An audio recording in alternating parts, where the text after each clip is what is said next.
वाले हैं chemical bonding chapter के प्रीवियस ईयर क्वेश्चन। ठीक है, सबसे पहले एक बात मैं आपको बता दूं, तो हमारा टुडेज गोल तो क्लियर हो गया होगा सबको। आज का हमारा गोल जो कि हमारी पीपीटी में नहीं है, हम उसको लिख देते हैं। आज हम क्या करने वाले बच्चों, टुडेज टॉपिक, आज का जो हमारा गोल है वो क्या है बच्चों, प्रीवियस ईयर क्वेश्चन। क्या है बच्चों, PYQs, previous year question. Clear. तो अब तक हमारी जितनी भी क्लासेस हुई हैं, मैंने आपको कहा था रिवाइज करके आना। आई एम एक्सपेक्टिंग कि आप रिवाइज करके आए होंगे। इन प्रीवियस ईयर क्वेश्चन को सॉल्व करने से पहले दो इंपॉर्टेंट बात जो मैं आपको बता देती हूं वो ये है बेटा, लास्ट की जो दो क्लासेस हैं, lecture number 11 and lecture number 12, I think last की ये दो जो क्लासेस हैं, बाकी सब क्लासेस के मैंने डाउट्स लिए हैं, ये वाले डाउट्स अभी पेंडिंग है। क्या बेटा, ये वाले डाउट्स अभी पेंडिंग है। आज मैं अप्रॉक्स 70 to 80 क्वेश्चंस लेकर आई हूं पीवाईक्यूज में। आज जितने होंगे उतने हम करेंगे। रेस्ट बेटा इन दोनों लेक्चर के डाउट्स प्लस जो पीवाईक्यूज रह जाते हैं वो आपको मैं कमिंग सैटरडे या फिर संडे, कमिंग सैटरडे या संडे किसी भी एक दिन, या तो मैं लाइव सेशन रख लूंगी आप लोगों के साथ डाउट डिस्कस करके, ठीक है, या फिर मैं आपको रिकॉर्डेड आपके सारे डाउट्स प्लस जो पीवाईक्यूज आज रह जाएंगे। क्लियर। सेकंड थिंग, ये चीज आप सबको क्लियर हो गई होगी, तो इन चीजों को लेकर अब परेशान मत होना। हर क्लास के डाउट हमने कवर किए बेटा, ये दोनों लेक्चर के डाउट्स बाकी हैं अभी। प्लस आज हम प्रीवियस ईयर क्वेश्चन स्टार्ट कर रहे हैं। एज यूजुअल केबीडी राउंड चलेगा, आप अपने आप को ही +4 देते चले जाना अगर आपका आंसर करेक्ट है, और अगर आंसर इनकरेक्ट है तो -1 करना। ठीक है, सेकंड पॉइंट ये। थर्ड पॉइंट ये है बेटा, थर्ड पॉइंट ये है कि कोशिश करना आप क्वेश्चंस को सॉल्व करो मेरे साथ साथ, और मुझसे भी पहले करो, हम फिर साथ साथ डिस्कस करेंगे सारी चीजें। ठीक है, तो आज हम स्टार्ट करते हैं प्रीवियस ईयर क्वेश्चन। रूल सबको पता ही है, अगर आपको लगता है कि ये करेक्ट आंसर है तो साथ में रीजन भी लिख देना। क्लियर। तो इनऑर्गेनिक में यही होगा। क्लियर है। स्टार्ट करते हैं बेटा। पहला क्वेश्चन आपकी स्क्रीन पर ये रहा, फर्स्ट क्वेश्चन आपकी स्क्रीन पर ये रहा। क्लियर। फर्स्ट क्वेश्चन, यस बेटा, जल्दी से रीड आउट करो और आंसर करो। क्लियर, जल्दी से बेटा रीड आउट करो क्वेश्चन और आंसर करो। क्वेश्चन में बोला है इन ClF3 जो स्ट्रक्चर होती है, स्ट्रक्चर बोले शेप बोले एक ही बात है, the number of lone pair of electrons on central atom of chlorine. जो हमारे पास क्लोरीन है सेंट्रल एटम ClF3 में, उसके पास कितने लोन पेयर होंगे। तो आज जो सबसे पहले मैंने आपको सिखाया था ना बेटा हाइब्रिडाइजेशन कैलकुलेट करना, उस एक वेस्पर थ्योरी के अंदर हमने जो भी डिस्कस किया वो अब कितना काम आने वाला है बेटा, उसी कंसेप्ट पे हम मैक्सिमम नंबर ऑफ क्वेश्चंस को अटेम्प्ट करेंगे। वेरी नाइस बेटा, एब्सोल्युटली राइट आंसर। सॉल्व करके बताती हूं मैं आपको। क्या करोगे भाई, लोन पेयर इलेक्ट्रॉन देखना है सेंट्रल एटम पे। कैसे देखोगे बच्चों, देखो ClF3 है, सेंट्रल एटम कौन है बेटा, क्लोरीन। तो हाइब्रिडाइजेशन निकालने का क्या तरीका होता था बेटा, number of valence electron of central atom. Central atom कौन है, क्लोरीन, वैलेंस इलेक्ट्रॉन 7। क्या सराउंडिंग एटम यूनिवैलेंट है, हाँ जी, 3 यूनिवैलेंट स्पीसीज हैं, कोई चार्ज है नहीं है, डिवाइड बाय 2 किया, यहां से आया 5, हाइब्रिडाइजेशन आ गया sp3d। अब इस n की वैल्यू में से जो भी सराउंडिंग एटम है वो क्या होते हैं, बॉन्ड पेयर, और बचे हुए लोन पेयर। तो क्या लिखेंगे बेटा, 3 bond pair plus 2 lone pair. तो यहां से हमारे पास कितने लोन पेयर आ गए बेटा सेंट्रल एटम क्लोरीन पे, absolutely right answer, option B will be the right answer. बहुत इजी क्वेश्चन है बेटा। नेक्स्ट क्वेश्चन आपकी स्क्रीन पर ये रहा। यस बेटा, magnesium reacts with element X to form an ionic compound. The ground state electronic configuration of X.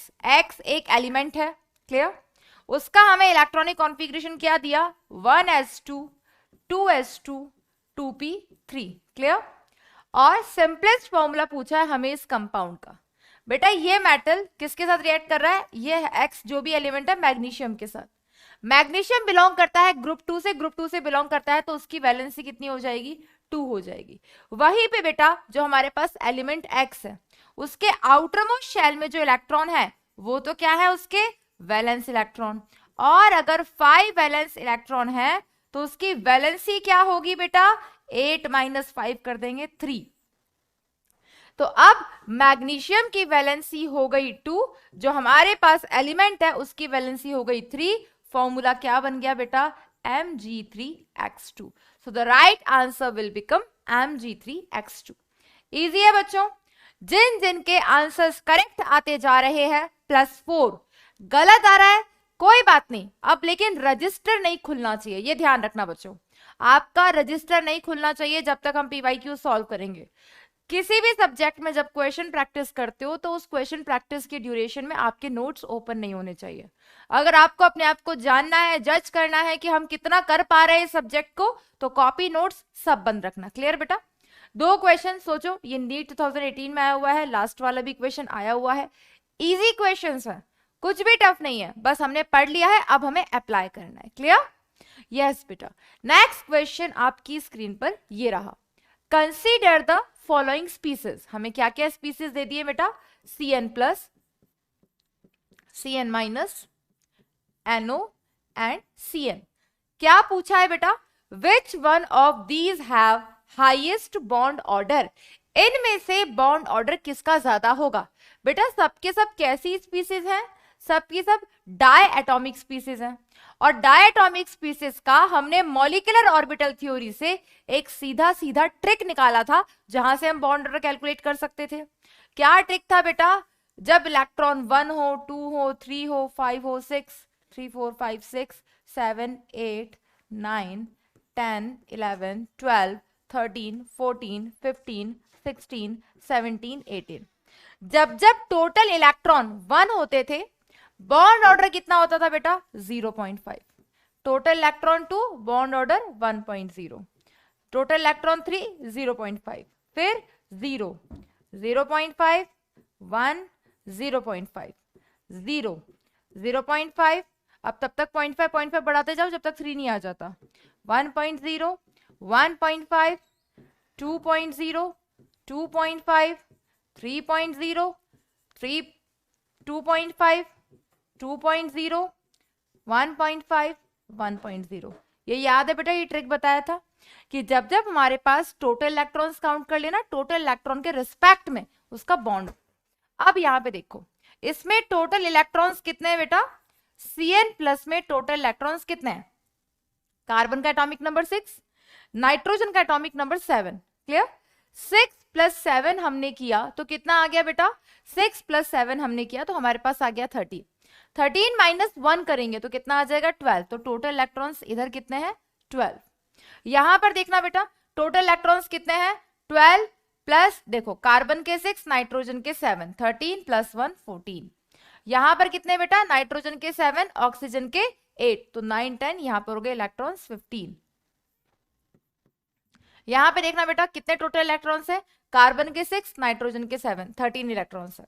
और जब इतने इतने इलेक्ट्रॉन्स होते हैं तो बॉन्ड ऑर्डर कितना होता है बेटा, Cn प्लस का बॉन्ड ऑर्डर क्या हो जाएगा, 12 इलेक्ट्रॉन्स वालों का बॉन्ड ऑर्डर है 2.0, तो यहां लिख दो 2.0। टोटल इलेक्ट्रॉन 14 वाले का बॉन्ड ऑर्डर 3.0, टोटल इलेक्ट्रॉन 15 वाले का बॉन्ड ऑर्डर 2.5, और Cn का कितना हो जाएगा बेटा, 13 इलेक्ट्रॉन्स का 2.5। अब बताओ बेटा इनमें से मैक्सिमम बॉन्ड ऑर्डर किसका है, मैक्सिमम बॉन्ड ऑर्डर है Cn माइनस का, that will be the final answer. Clear हो गया बेटा। नेक्स्ट क्वेश्चन आपकी स्क्रीन पर ये रहा, क्या पूछा है बेटा क्वेश्चन में, which of the following pairs of compound is iso electronic and iso structural. Iso electronic क्या होते हैं बेटा, जिनके नंबर ऑफ इलेक्ट्रॉन सेम होते हैं, राइट। और आइसो स्ट्रक्चरल क्या होते हैं, जिनकी शेप सेम होती है, जिनकी स्ट्रक्चर सेम होती है। हम अगर सिर्फ हाइब्रिडाइजेशन भी निकाल लें और बॉन्ड पेयर लोन पेयर निकाल लें, तो जिस भी कंपाउंड में बॉन्ड पेयर और लोन पेयर दोनों सेम है, जिसमें बॉन्ड पेयर लोन पेयर दोनों सेम है, उनका शेप तो सेम होगा ही होगा। अब देखो बेटा फर्स्ट हमको क्या दिया, ए हमको दिया BeCl2 एंड XeF2। सबसे पहले हम शेप्स निकाल लेते हैं। तो यहां पर सेंट्रल एटम का हाइब्रिडाइजेशन निकालते हैं पहले। बेरिलियम का कितना हो गया बेटा, वैलेंसी 2 हो गई, plus 2 univalent species divide by 2, कितना आ गया बेटा 4/2 2, यानी कि इसका हाइब्रिडाइजेशन sp।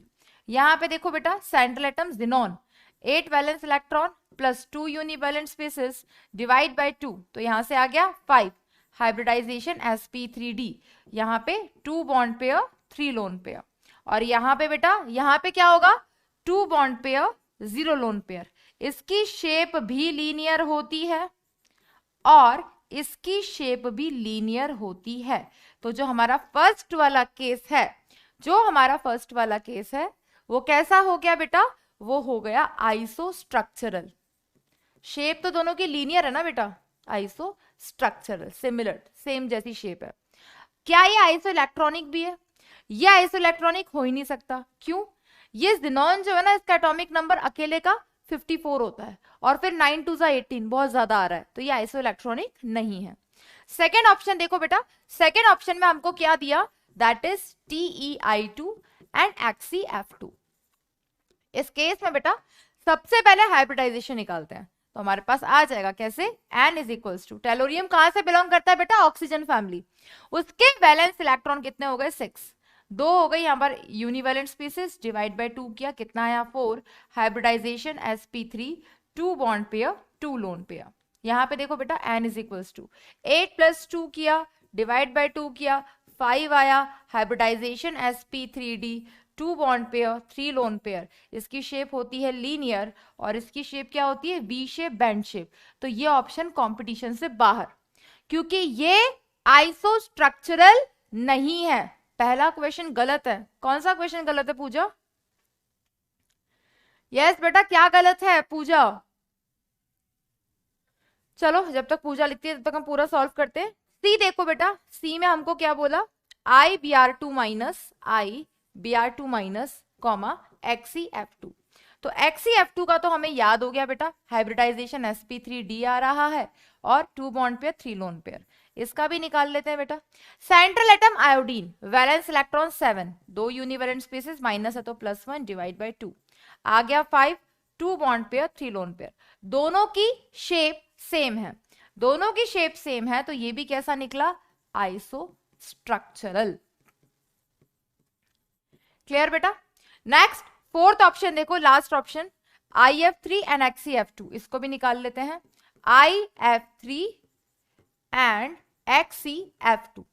IF3 में बेटा सेंट्रल एटम कौन, आयोडीन, वैलेंस इलेक्ट्रॉन कितने 7, 3 यूनिवैलेंट स्पीसीज, डिवाइड बाय 2 किया बेटा, आ गया 5, hybridisation sp3d, 3 bond pair 2 lone pair.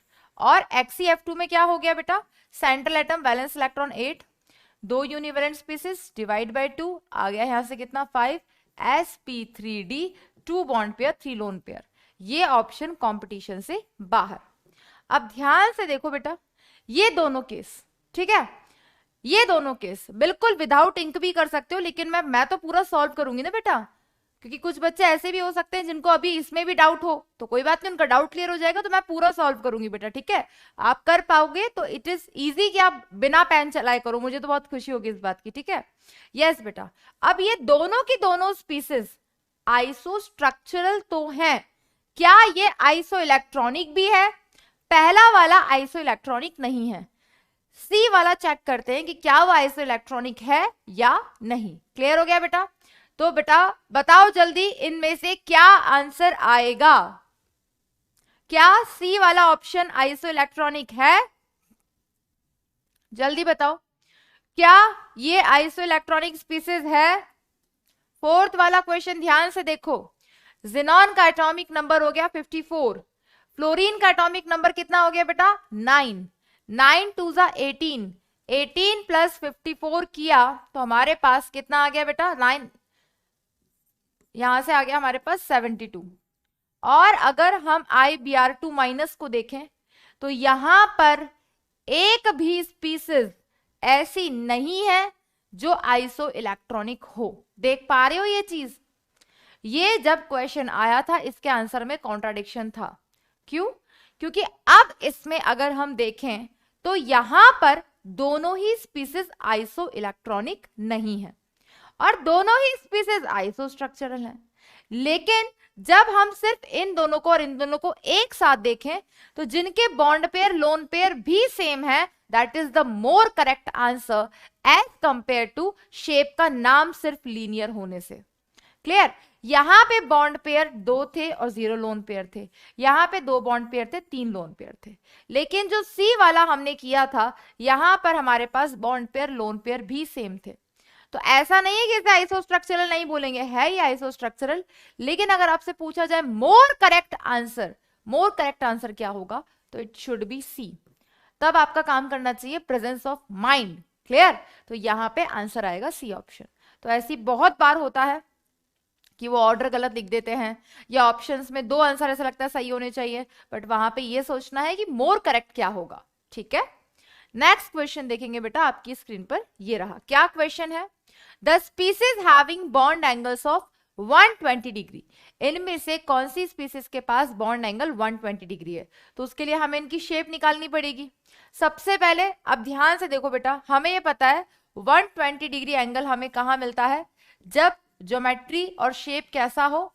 Trigonal planar हो। क्या हो बेटा? Trigonal planar. और ट्राइगोनल प्लेनर हमें कब मिलता है? जब हाइब्रिडाइजेशन sp2 आता है। उस केस में जब 3 बॉन्ड पेयर और 0 लोन पेयर होते थे तो हमारे पास शेप कैसी होती थी? Trigonal planar. इक्वेटोरियल पोजीशन में होते थे तो उस केस में एंगल 120 डिग्री होता था। क्लियर? तो यहां पर बिल्कुल absolutely right answer BCl will be the answer. BCl3 में सबसे पहले हाइब्रिडाइजेशन निकाल लेते हैं। बोरोन के वैलेंस इलेक्ट्रॉन कितने? 3 हो गई। यूनिवैलेंट स्पीसीज डिवाइड बाय 2 किया, आ गया 3। हाइब्रिडाइजेशन आ गया sp2 और 3 बॉन्ड पेयर 0 लोन पेयर। तो इस केस में इसकी शेप कैसी होगी? Trigonal planar. Boron chlorine chlorine, ये जो बॉन्ड एंगल होता है ये कितना होता है बेटा? 120 डिग्री। क्लियर हो गया? यस बेटा। नेक्स्ट क्वेश्चन देखेंगे आपकी स्क्रीन पर। ये रहा, which one of the following pair of species have same bond order? क्या पूछा है बेटा क्वेश्चन में? इनमें से कौन सी स्पीसीज का बॉन्ड ऑर्डर सेम है? तो बॉन्ड ऑर्डर हम ट्रिक के साथ निकालते हैं।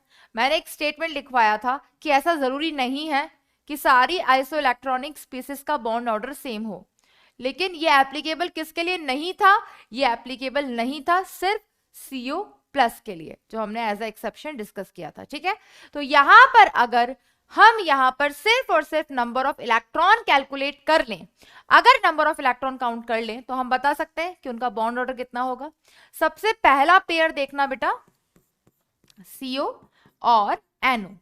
CO में टोटल इलेक्ट्रॉन कितने बेटा? CO में टोटल इलेक्ट्रॉन अगर देखा जाए कार्बन के 6 और ऑक्सीजन के 8, टोटल इलेक्ट्रॉन 14 है। NO में टोटल इलेक्ट्रॉन कितने बेटा? NO में टोटल इलेक्ट्रॉन 7 + 8 15 इलेक्ट्रॉन्स है। तो इसका बॉन्ड ऑर्डर कितना होगा बेटा? इसका बॉन्ड ऑर्डर हो गया 3.0 और इसका बॉन्ड ऑर्डर हो गया 2.5, यानी कि फर्स्ट ऑप्शन कंपटीशन से बाहर। सेकंड देखना बेटा, क्या दिया है? O2 दिया है और NO+ दिया है। इसके अंदर कितने इलेक्ट्रॉन है बेटा? एक ऑक्सीजन का 8, 8 × 2 = 16, उसके 16 इलेक्ट्रॉन। NO+, नाइट्रोजन के 7, ऑक्सीजन के 8। क्लियर? तो यहां से 14 इलेक्ट्रॉन्स आ गए, क्योंकि जितना पॉजिटिव चार्ज है उतना माइनस कर देंगे हम 1 इलेक्ट्रॉन। अब इस केस में इसका बॉन्ड ऑर्डर कितना हो जाएगा? 2.0, इसका कितना? 3.0। ये तो पता है ना बेटा मैं बॉन्ड ऑर्डर कैसे लिख रही हूं? बॉन्ड ऑर्डर कैसे लिख रही हूं बेटा? उसके लिए मैंने वही टोटल इलेक्ट्रॉन और बॉन्ड ऑर्डर वाली जो ट्रिक बताई थी। यहां पर देखना बेटा third option, Cn- and CO। Total electron बताना बेटा, Cn- में कितने होंगे? यहां पर टोटल इलेक्ट्रॉन हो गए 14, यहां पर टोटल इलेक्ट्रॉन कितने हो गए? 14। दोनों के नंबर ऑफ इलेक्ट्रॉन सेम है, तो बॉन्ड ऑर्डर भी कितना है यहाँ पे? 3.0 3.0। तो correct answer will become option C. बाकी सब कंपटीशन से बाहर। फोर्थ ऑप्शन भी जस्टिफाई कर देते हैं बेटा। N2 दिया, O2- दिया, टोटल इलेक्ट्रॉन 14 इलेक्ट्रॉन। यहां पे टोटल इलेक्ट्रॉन कितने हैं? 17 इलेक्ट्रॉन। इसका बॉन्ड ऑर्डर हो गया 3.0, फिर 2.5, 2.0 एंड इसका हो गया 1.5 बॉन्ड ऑर्डर। क्लियर है एकदम? यस बेटा, correct answer will become option C. Next question आपकी स्क्रीन पर ये रहा, करो बेटा सॉल्व एक बार इसे जल्दी से जल्दी से।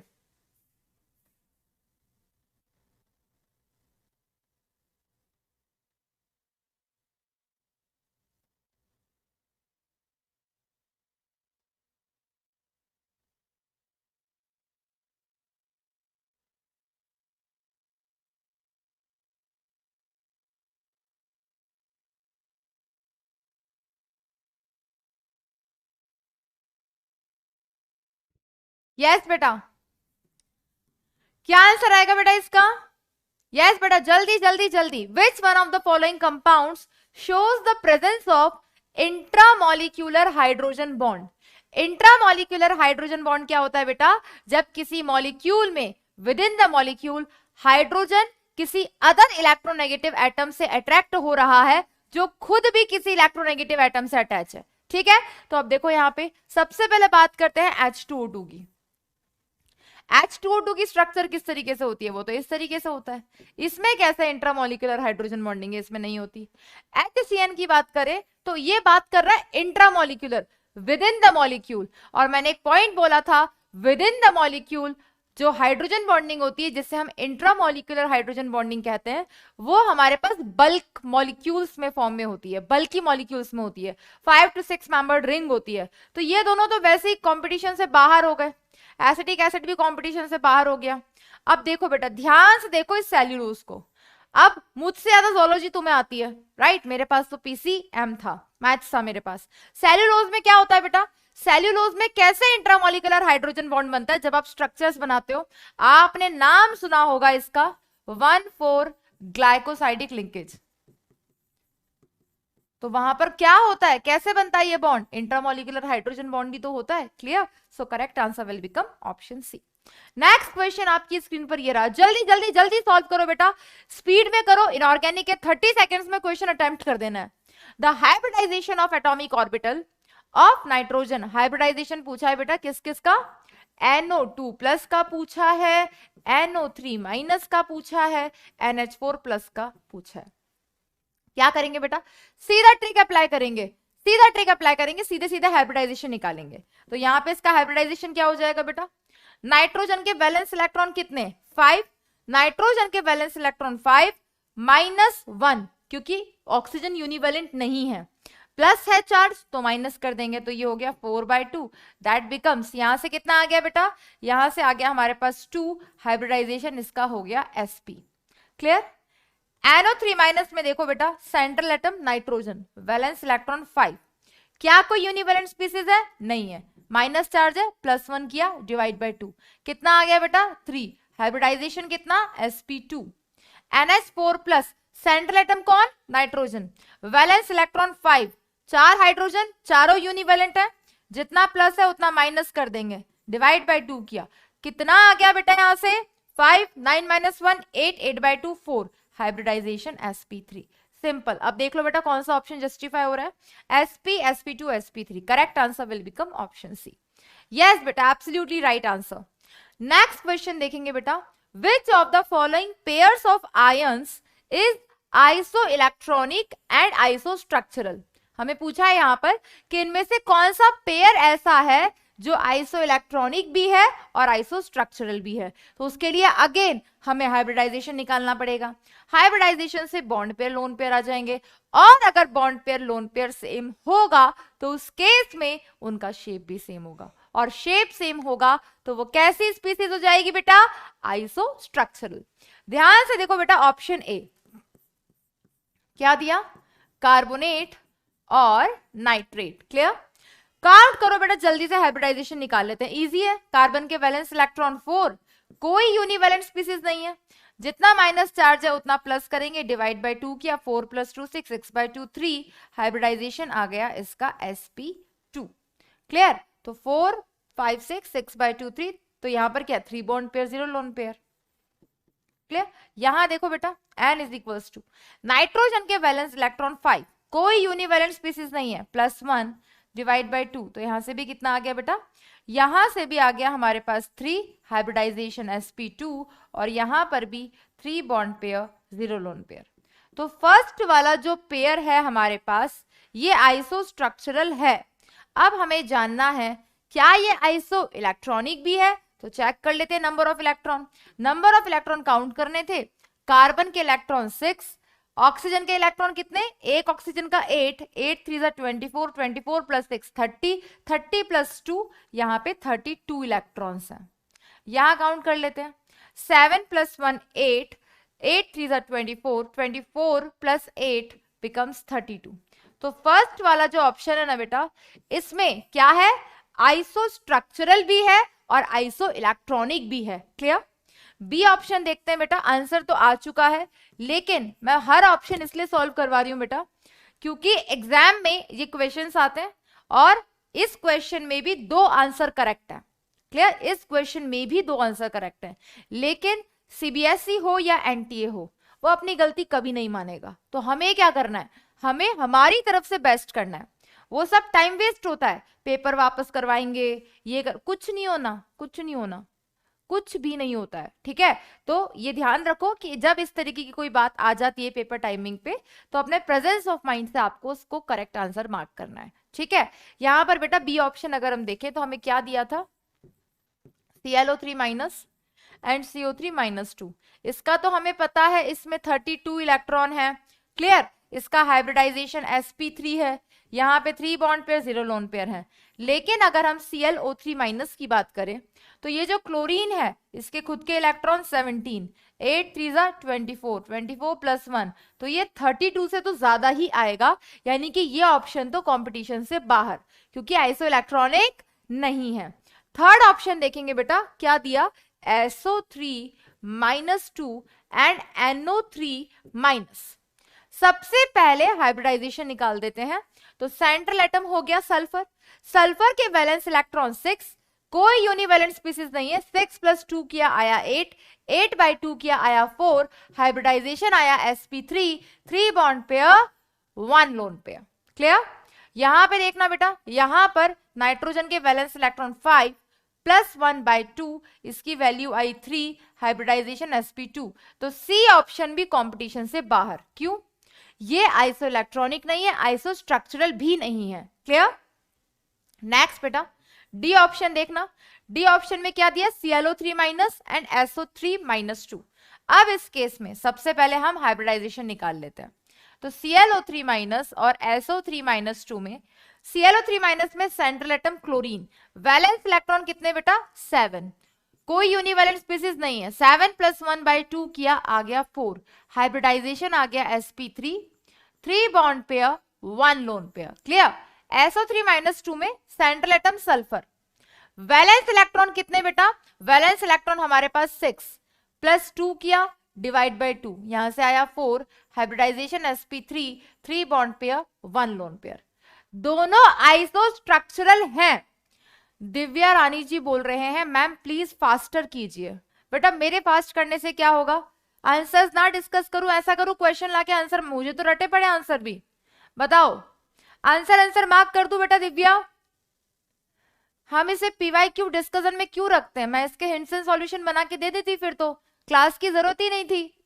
बेटा हर ऑप्शन डिस्कस कर रही हूं क्योंकि हर ऑप्शन में कुछ ना कुछ आपको सीखने को मिलेगा ही मिलेगा। आपकी प्रैक्टिस बढ़ रही है, इसीलिए हम हर ऑप्शन को जस्टिफाई कर रहे हैं। ठीक है? मेरे को फास्ट करने में क्या ही जाना है, 30 सेकंड्स में 2 क्वेश्चन अटेम्प्ट करते हैं। चलो ठीक है, पूरा सॉल्व नहीं करेंगे, सीधा आंसर मार्क कर देती हूँ। ठीक है? यस बेटा, तो यहां पर ये आइसो स्ट्रक्चरल भी है और आइसो इलेक्ट्रॉनिक भी है। नंबर ऑफ इलेक्ट्रॉन्स भी काउंट कर लेते हैं बेटा। सल्फर के इलेक्ट्रॉन कितने बेटा? सल्फर के इलेक्ट्रॉन 16, 8 3 24 + 2, तो कितना आ गया बेटा? 24 + 16 + 2, तो यहां से आ गया 42 इलेक्ट्रॉन्स। इधर देखो बेटा, क्लोरीन के 17, 17 + 1 18, 8 3 24, 24 + 18 किया 42 आ गया, यानी कि A and D both answers are correct. Clear? Both answers are correct. Next question आपकी स्क्रीन पर ये रहा, the correct geometry and hybridization। ध्यान देना नालायकों, ज्योमेट्री बोला है, शेप नहीं बोला। मैंने क्या समझाया था कि ज्योमेट्री इज ऑल अबाउट कि अगर उसका हाइब्रिडाइजेशन है तो वहां से जो ज्योमेट्री आती है, geometry is the 3D arrangement of hybrid orbitals around the central atom. लेकिन अगर शेप बोलता तो बॉन्ड पेयर लोन पेयर के रिस्पेक्ट में हम इसको बताते हैं। ठीक है? सिंपल, XCF4 की बात कर रहा है, हाइब्रिडाइजेशन निकालना आता ही है, हम तो बस वही जो स्टार्टिंग में ट्रिक सीखी थी उससे आंसर्स निकाल सकते हैं। तो सेंट्रल एटम कौन? जिनॉन, वैलेंस इलेक्ट्रॉन 8, 4 फ्लोरीन है, चारों यूनिवैलेंट है, /2 किया, कितना आ गया बेटा? 12/2 करने पर 6, दैट मींस हाइब्रिडाइजेशन आ गया sp3d2। जब जब हाइब्रिडाइजेशन sp3d2 आता है, शेप कैसी होती है बेटा? ऑक्टाहेड्रल। अब आप बता दो बच्चों क्या आंसर आएगा। अब इस केस में अगर कोई बच्चा ये देखता कि 4 बॉन्ड पेयर 2 लोन पेयर, तो शेप तो स्क्वायर प्लेनर होनी चाहिए, वो आंसर गलत हो जाएगा बेटा। ये आंसर करेक्ट तब होता जब क्वेश्चन में शेप पूछता या क्वेश्चन में स्ट्रक्चर पूछता। क्वेश्चन में सिंपली ज्योमेट्री पूछी है, सो correct answer will become option A. I think जिनका आंसर डी आ रहा है उन्हें क्लियर हो गया होगा कि उन्होंने क्या गलती की है। शेप स्ट्रक्चर नहीं पूछा, क्वेश्चन में सिंपल ज्योमेट्री पूछी है, और जब जब ज्योमेट्री पूछी जाएगी सिंपल हाइब्रिडाइजेशन से हमारी ज्योमेट्री आ जाएगी। क्लियर? नेक्स्ट क्वेश्चन आपकी स्क्रीन पर ये रहा बेटा, among the following which one is the wrong statement. हमें पूछा है इनमें से रॉन्ग स्टेटमेंट कौन सा है।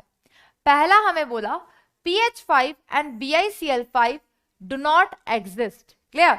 तो अब इस केस में BiCl5 का तो समझ में आता है कि वो एग्जिस्ट नहीं करता। क्यों नहीं करता बेटा? क्यों नहीं करता बताते हैं। इन दोनों में ही जो फास्फोरस है ना, पहले फास्फोरस की बात कर लेते हैं बेटा। फास्फोरस का आउटरमोस्ट शेल का इलेक्ट्रॉनिक कॉन्फ़िगरेशन होता है 3s2 3p3। हालांकि इसके पास जो 3d होता है वो खाली होता है, और 3d खाली होने का मतलब ये है कि वो उसके साथ बॉन्ड वहां पे और अनपेड इलेक्ट्रॉन जा सकते हैं। लेकिन होता क्या है बेटा, ये जो हमारे पास s के 2 इलेक्ट्रॉन है और ये जो p के 3 इलेक्ट्रॉन है, हमें अगर PH5 बनाना है तो हमें 5 अनपेयर्ड इलेक्ट्रॉन चाहिए। उसके लिए हमें इसको एनर्जी देनी पड़ेगी और एक्साइटेड स्टेट में ले जाना पड़ेगा।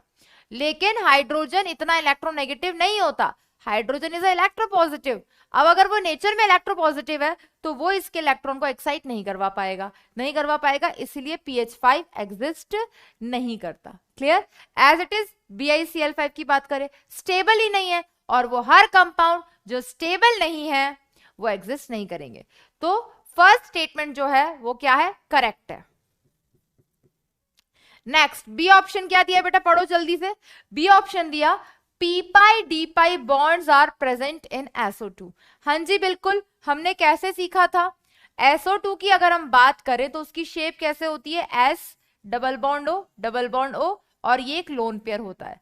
तो मैंने बच्चों आप लोग को एक ट्रिक बताया था कि अगर आपको कभी भी देखना हो कि उसके अंदर p पाई d पाई है या d पाई है, कैसे पाई बॉन्ड है, तो सिंपल ये देखो कि आपके सेंट्रल एटम का हाइब्रिडाइजेशन क्या है। सेंट्रल एटम का हाइब्रिडाइजेशन अगर हम देखें तो 2 सिग्मा बॉन्ड एक लोन पेयर, इसका हाइब्रिडाइजेशन है sp2। और इसका हाइब्रिडाइजेशन अगर sp2 है, यानी कि हाइब्रिडाइजेशन में एक s और 2 p ने पार्टिसिपेट कर लिया, लेकिन इसके पास एक p अनहाइब्रिड है, तो हमें 2 पाई बॉन्ड दिखाई दे रहे थे, एक ये वाला और दूसरा ये वाला।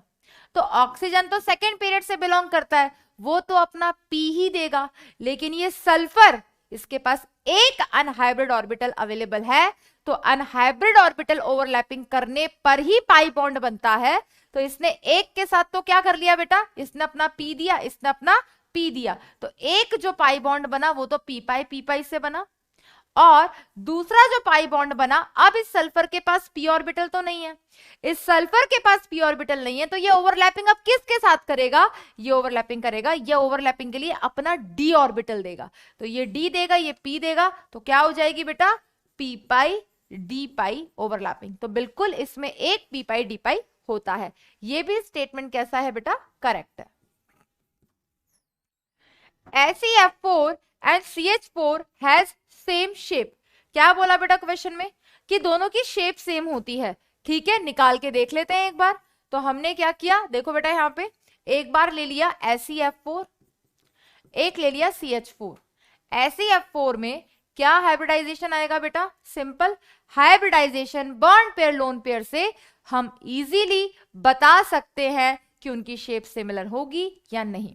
तो सेंट्रल एटम सेलेनियम कहां बिलोंग करता है बेटा? Oxygen family, valence electron 6, 4 univalent species, divide by 2 किया, 5 आया, हाइब्रिडाइजेशन sp3d आया, और CH4 का sp3 आना है। तो जिसका हाइब्रिडाइजेशन ही सेम नहीं है, क्या उसके पास bond pair lone pair same होंगे? नहीं, तो उनकी शेप सिमिलर हो ही नहीं सकती, तो इट इज इनकरेक्ट स्टेटमेंट, और हमारे लिए ये करेक्ट आंसर है, तो बिल्कुल ये इनकरेक्ट है। Last option I3 minus has bent geometry.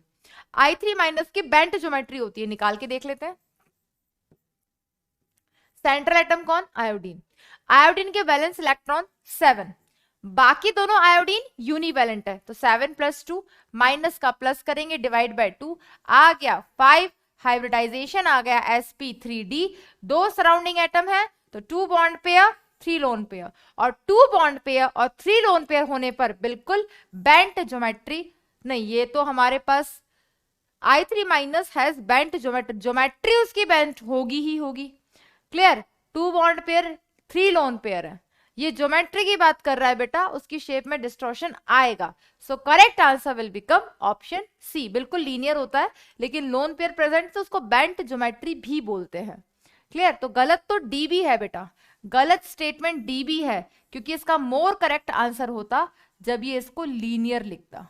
हमने पढ़ा है भाई 2 बॉन्ड पेयर 3 लोन पेयर, तो दोनों ही आंसर गलत हैं, दोनों ही स्टेटमेंट इनकरेक्ट है, लेकिन अगर दोनों में कंपेयर किया जाए तो मोर इनकरेक्ट सी ऑप्शन है।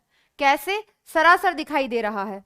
क्लियर? हाइब्रिडाइजेशन ये लगा रहा है, तो बिल्कुल बेटा लीनियर दो ही केस में होता था, 2 बॉन्ड पेयर 0 लोन पेयर या 2 बॉन्ड पेयर 3 लोन पेयर, तो इसकी शेप लीनियर होगी, इसकी ज्योमेट्री लीनियर होगी। अगर ज्योमेट्री की भी बात कर रहा था तो इसको ज्योमेट्री लिखनी चाहिए थी ट्राइगोनल बाइपिरामिडल। क्लियर? तो इसका आंसर गलत हो गया। नेक्स्ट क्वेश्चन देखेंगे बेटा, predict the correct order among the following. Yes, एक बच्चे ने पूछा हाउ वी कैन सिलेक्ट कि कौन सा आंसर हम मार्क करें। अब तक जितने क्वेश्चन हमने डिस्कस किए, 3 क्वेश्चन ऐसे आ चुके हैं जिसमें एक से ज्यादा ऑप्शन करेक्ट है, मतलब जिसमें 2 ऑप्शन जस्टिफाई हो रहे हैं, तो उस केस में क्या करें बेटा? सिंपल सी बात, पहली बात तो ये क्वेश्चन बनाने वाले की गलती है, ठीक है, लेकिन वहां हम बोले क्योंकि पेपर बढ़ चुका, सब लोग लिख चुके, तो ये सब चीजें एकदम से नहीं बदलती हैं। उस ड्यूरेशन में आपको जो आपको लगता है कि मुझे ये ज्यादा सही लग रहा है, आप उस आंसर को ही मार्क करो। ऐसा हमेशा नहीं होता, वंस इन 5 years ऐसा होता है, तो हम भी उनको जज नहीं कर रहे कि वो हमेशा गलत ही करते हैं, लेकिन इन चीजों में कभी कंफ्यूज मत हो, आपको पता होना चाहिए कि गलत है तो गलत है, सही है तो सही है। क्लियर? तो ऐसी मिस्टेक्स, ऐसे कंफ्यूजन होंगे, कंफ्यूज नहीं होना है, आपको ये तो पता है ना क्या सही है क्या गलत है, ठीक है? आपको जो लगता है कि इस टाइम पे ये ऑप्शन मार्क करना चाहिए, आप वो ऑप्शन मार्क करोगे, ठीक है? यस, ज्योमेट्री उसकी ट्राइगोनल बाय पिरामिडल ही होगी, क्योंकि geometry is decided on the basis of hybridization. Clear बेटा? नेक्स्ट क्वेश्चन देखेंगे। अरे ये वाला क्वेश्चन तो किया ही नहीं हमने। Predict the correct order among the following, हमें करेक्ट ऑर्डर बताना है, ठीक है? बताओ बेटा, हमने पढ़ा था ये वेस्पर थ्योरी में, क्या आंसर आएगा?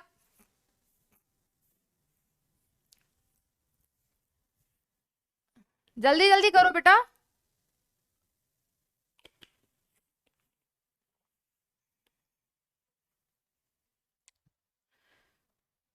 यस बेटा, वेस्पर थ्योरी में हमने पढ़े थे पोस्टुलेट्स। सेकंड पोस्टुलेट क्या कहता था? If all electron pair around the central atom are not bond pair, then there are some lone pair due to which the shape of molecule becomes distort।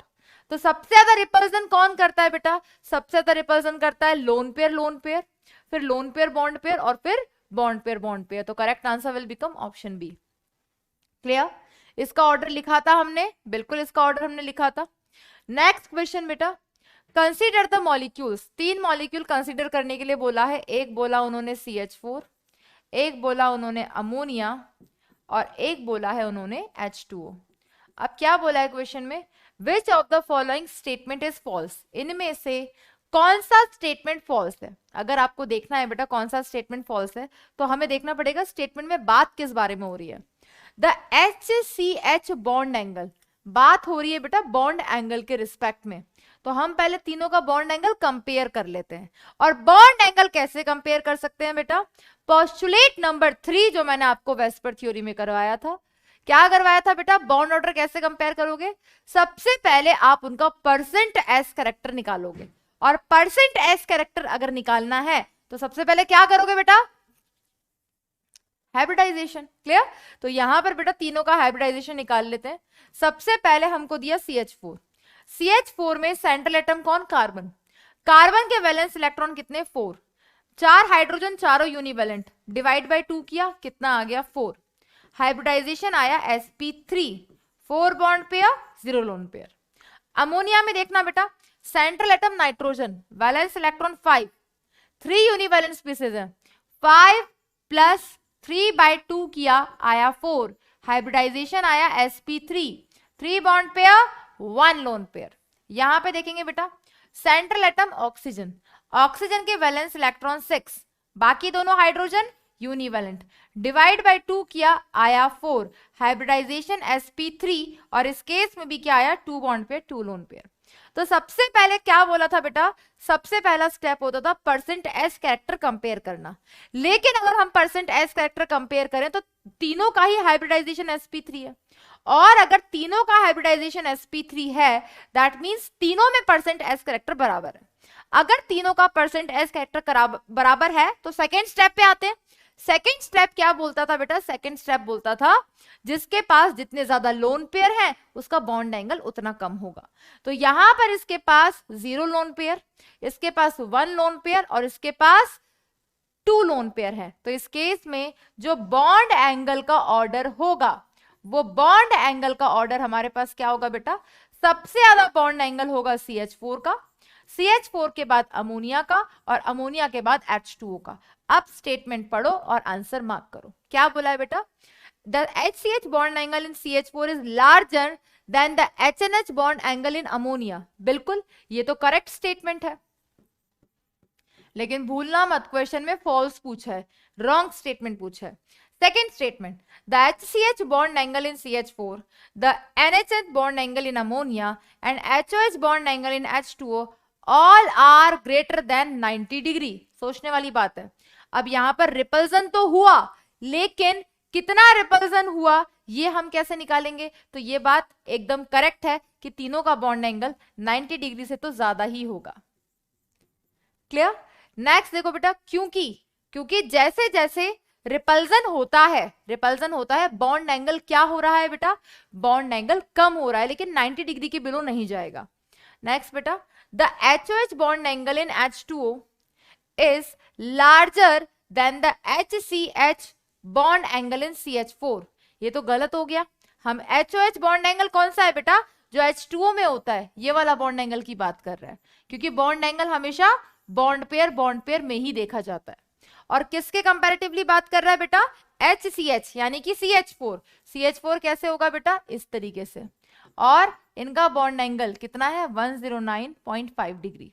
अब इस case में obviously किसका bond angle ज्यादा है बेटा? H2O का ज्यादा है या CH4 का? CH4 का ज्यादा है। अगर CH4 का बॉन्ड एंगल ज्यादा है तो ये स्टेटमेंट हो गया incorrect. So C will be the right answer, क्योंकि क्वेश्चन में बेटा इनकरेक्ट ही पूछा था। क्लियर? नेक्स्ट क्वेश्चन आपकी स्क्रीन पर ये रहा। क्या पूछा है बेटा इस क्वेश्चन में? डिक्रीजिंग ऑर्डर ऑफ स्टेबिलिटी का ऑर्डर पूछा है बेटा। किस किस का? O2 का, O2 माइनस का, O2 प्लस का, और O2 2 माइनस का। हम क्या करेंगे? हम कैसे निकालते हैं बेटा? डाई एटॉमिक मॉलिक्यूल्स के लिए हमने MOT के थ्रू बॉन्ड ऑर्डर निकालना सीखा था। तो क्या करेंगे? हम सिंपली इनके टोटल इलेक्ट्रॉन्स काउंट कर लेंगे। तो टोटल इलेक्ट्रॉन बेटा O2 में कितने? 8 2 16। यहां पर टोटल इलेक्ट्रॉन कितने बेटा? 17। यहां पर टोटल इलेक्ट्रॉन्स 15, यहां पर टोटल इलेक्ट्रॉन्स 18। हमें टोटल इलेक्ट्रॉन पता चल गए। अब टोटल इलेक्ट्रॉन के बाद हम सीधा सीधा बॉन्ड ऑर्डर लिख देते हैं। तो हमें यह पता है कि जब टोटल इलेक्ट्रॉन 14 होते थे तो बॉन्ड ऑर्डर 3.0 होता था, तो 15 होंगे तो अप्रोक्सीमेटली 2.5। क्लियर? इसका बॉन्ड ऑर्डर कितना? 16 का, दैट इज 2.0, 17 1.5, 18 1.0।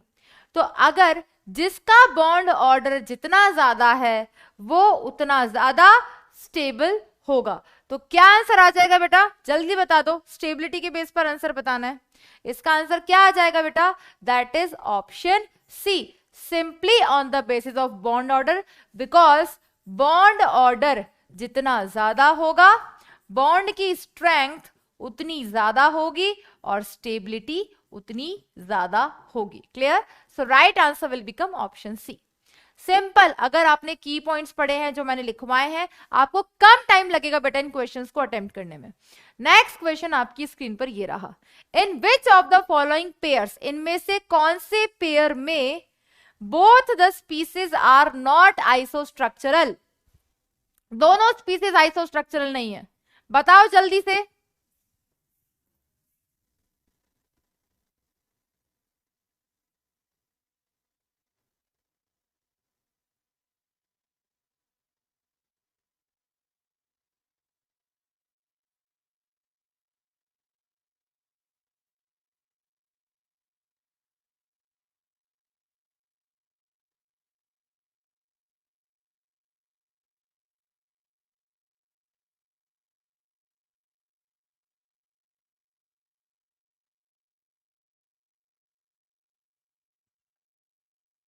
यस बच्चों, क्या आंसर आएगा क्वेश्चन नंबर 15 का? In which of the following pairs both the species are not isostructural? आइसोस्ट्रक्चरल के लिए भी क्या देखना है बेटा? सिंपली हाइब्रिडाइजेशन निकालो। हाइब्रिडाइजेशन में bond pair lone pair same होंगे तो शेप भी सेम आएगी। ऑप्शन ए, बिल्कुल उस तरीके से चलना है। तुम लोग का क्या आंसर आ रहा है जल्दी बता दो। ऑप्शन डी आ रहा है? अच्छा, और कोई? और कोई? सबका आंसर ऑप्शन डी आ रहा है। भाई डी क्यों आ रहा है आंसर? डी क्यों आ रहा है? मेरे को तो कुछ ऑप्शंस में डाउट हो रहा है। ये बेटा इस क्वेश्चन में कुछ मिस्टेक है। रुको, क्वेश्चन में मिस्टेक है बच्चों। यहां पर XeO4 नहीं आएगा। एक मिनट बच्चों, ये तो ऑप्शन ही सेम हो गया ना। XeO4 XeO4 ऐसा क्वेश्चन तो नहीं आना चाहिए, और अगर है भी तो कोई बात नहीं, वो ऑप्शन कंपटीशन से बाहर हो जाएगा, कोई दिक्कत नहीं है। ठीक है, XeF4 है, XeF4 है बेटा ये। क्लियर? ये मिस्टेक है, ये XeF4 है। अब करो बेटा सॉल्व। क्वेश्चन में मिस्टेक थी बेटा, मैंने करेक्ट कर दिया है। क्वेश्चन में पूछा है इनमें से कौन आइसोस्ट्रक्चरल नहीं है, जल्दी से बताओ बेटा। सिंपली हाइब्रिडाइजेशन देखना है और आंसर निकालना है। तो 15th में क्या बोला है बेटा? ए ऑप्शन दिया, अमोनिया PH3। तो अमोनिया और PH3 को अगर हम देखें तो यहां पर दोनों का ही हाइब्रिडाइजेशन आएगा sp3, इसका भी आएगा sp3, इसमें भी 3 bond pair 1 lone pair, 3 bond pair 1 lone pair. Clear? तो ये तो आइसोस्ट्रक्चरल है। वहीं पे बी ऑप्शन हमें क्या दिया है? XeF4 and XeO4। Central atom xenon, valence electron 8, 8 plus 4 किया 12, 12 बाय 2 किया 6, हाइब्रिडाइजेशन आया sp3d2 और 4 बॉन्ड पेयर 2 लोन पेयर। और यहां पर central atom xenon, oxygen univalent नहीं है, 8 बाय 2 किया आया 4, hybridization sp3, 4 bond pair 0 lone pair. और अगर हाइब्रिडाइजेशन ही सेम नहीं है तो इनकी ना तो ज्योमेट्री सेम होगी ना इनका शेप सेम होगा, तो आंसर हो गया बेटा ऑप्शन बी। क्लियर? नेक्स्ट बेटा, SiCl4 एंड PCl4 प्लस। अब इस केस में सिंपली हाइब्रिडाइजेशन निकालेंगे तो सी ऑप्शन को भी जस्टिफाई कर देते हैं बेटा। क्या दिया? SiCl4 and PCl4 plus. SiCl4 में सेंट्रल एटम सिलिकॉन है, सिलिकॉन के वैलेंस शेल में 4 इलेक्ट्रॉन, चारों क्लोरीन यूनिवैलेंट है, 4 प्लस 4 बाय 2 किया आया 4, hybridization sp3, 4 bond pair 0 lone pair. PCl4 plus में फॉस्फोरस के वैलेंस इलेक्ट्रॉन 5, यूनिवैलेंट स्पीसीज 4, जितना पॉजिटिव उतना माइनस करके यहां से कितना आ गया बेटा? 4, हाइब्रिडाइजेशन sp3 क्या हो गया? 4 बॉन्ड पेयर 0 लोन पेयर। तो यहां पर जब हमने ये निकाला, इसका भी 4 बॉन्ड पेयर 0 लोन पेयर आ रहा है, तो ये भी क्या है बेटा? ये भी आइसोस्ट्रक्चरल है, तो ये ऑप्शन भी कंपटीशन से बाहर। वहीं पे बेटा डायमंड और सिलिकॉन कार्बाइड, सिलिकॉन कार्बाइड जो है आपने सॉलिड स्टेट चैप्टर में इसका नाम सुना होगा, इसे कार्बोरेंडम भी बोलते हैं, पता है? और दोनों के दोनों हमने कहा पढ़े हैं? सॉलिड स्टेट चैप्टर में। दोनों का सेम तरीके से होता है स्ट्रक्चर, तो ये भी आइसोस्ट्रक्चरल है। लेकिन आइसोस्ट्रक्चरल कौन नहीं है बेटा? Option B. क्लियर? नेक्स्ट बेटा, नेक्स्ट क्वेश्चन देखेंगे। Maximum bond angle at nitrogen is present in which of the following? Bond angle compare करना है, और जैसे ही बॉन्ड एंगल आया तो फिर तो क्या डिस्कस करेंगे बेटा, कैसे कंपेयर करेंगे? Postulate number 3 of VSEPR theory. क्या क्या दिया हुआ है हमें, सबको लिख लेते हैं बेटा। NO3 माइनस है, NO2 है, क्लियर, NO2 माइनस है और NO2 प्लस है। क्लियर? सबसे पहले हम इन सबका हाइब्रिडाइजेशन निकाल लेते हैं। इसका हाइब्रिडाइजेशन कितना आएगा बेटा? सेंट्रल एटम नाइट्रोजन, नाइट्रोजन के वैलेंस इलेक्ट्रॉन कितने? 5। कोई यूनिवैलेंट स्पीसीज नहीं है, जितना माइनस है उतना प्लस कर देंगे। 5 + 1 किया आया 6, 6/2 किया आया 3, तो हाइब्रिडाइजेशन आ गया sp2। सराउंडिंग एटम 3, तो 3 बॉन्ड पेयर, 0 लोन पेयर। यहां पे देखना बेटा, सेंट्रल एटम नाइट्रोजन। अब बेटा ये NO2 जो है ना, NO2 में जब टोटल इलेक्ट्रॉन्स काउंट करोगे, ये एक ऑड इलेक्ट्रॉन स्पीसीज है। इसमें नंबर ऑफ इलेक्ट्रॉन्स जो आएंगे वो ऑड नंबर में आएंगे, और इसकी जो स्ट्रक्चर होती है, इसका जो एक इलेक्ट्रॉन होता है, जो एक्स्ट्रा इलेक्ट्रॉन होता है, वो नाइट्रोजन पे प्रेजेंट होता है, और उस एक इलेक्ट्रॉन को भी हम इलेक्ट्रॉन पेयर की तरह काउंट करते हैं जब हम इनका हाइब्रिडाइजेशन निकालते हैं। तो अब इस केस में जो NO2 है उसका हाइब्रिडाइजेशन भी क्या आएगा बेटा? इसका हाइब्रिडाइजेशन भी sp2 आएगा। कैसे आया बेटा sp2? 2 bond pair, 1 lone pair. Lone pair नहीं होता, वो एक्स्ट्रा इलेक्ट्रॉन नाइट्रोजन एटम पे प्रेजेंट होता है। तो यहां पर सराउंडिंग एटम 2 और लोन पेयर हो गया 1, वो एक ऑड इलेक्ट्रॉन है। क्लियर? नेक्स्ट बेटा NO2 माइनस, हाइब्रिडाइजेशन कितना आएगा बेटा? नाइट्रोजन के वैलेंस इलेक्ट्रॉन 5, जितना माइनस है उतना प्लस कर देंगे, तो 5 + 1 क्या आया 6, 6/2 क्या आया 3, हाइब्रिडाइजेशन आया sp2। Again 2 bond pair and यहां से कितना आ गया? 1 लोन पेयर। नेक्स्ट देखो बेटा NO2 प्लस, अब इस केस में सेंट्रल एटम नाइट्रोजन, नाइट्रोजन के valence electron 5, no univalent species, 5 - 1/2, तो यहां से आया 4/2, that is 2, hybridization sp, 2 bond pair, 0 lone pair.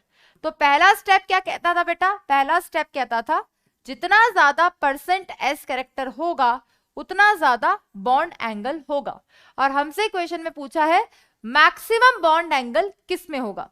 बेटा इसका हाइब्रिडाइजेशन sp2, इसका sp2, इसका sp2, तीनों का %s कैरेक्टर बराबर है, लेकिन सबसे ज्यादा %s कैरेक्टर इसमें है क्योंकि sp हाइब्रिडाइज्ड है, तो सबसे ज्यादा बॉन्ड एंगल भी NO2 प्लस में होगा। So right answer will become NO2 plus.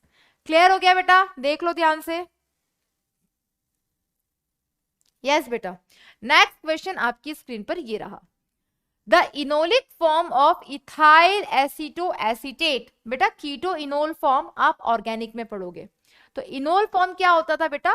Keto form होता था, carbon double bond O present है, और इनोल में उसको कैसे कन्वर्ट करते हैं बेटा? इनोल में कन्वर्ट करने के लिए जहां पर आपका कार्बन ऑक्सीजन वाला बॉन्ड है, जिसके अंदर C डबल बॉन्ड O है, कैसे करते थे बेटा? ये देखो ऑर्गेनिक में पढ़ोगे अभी और अच्छे से याद आ जाएगा। मान लो CH3 C double bond O CH3 है, तो इसका टॉटोमेरिज्म अगर हम करवाएंगे तो क्या होगा बेटा? यहां से हाइड्रोजन यहां चली जाएगी, ये पाई बॉन्ड यहां आ जाएगा, तो ये क्या बन जाएगा? CH2COH CH3। अब इस केस में इस ग्रुप को तो बोलते हैं कीटो, और ईन किसके लिए यूज करते हैं बेटा? डबल बॉन्ड के लिए, और ओल किसके लिए यूज करते हैं? अल्कोहल के लिए। तो ये इसका कौन सा फॉर्म हो गया? Enol form. तो हम क्या बोलते हैं? Keto enol form. Clear?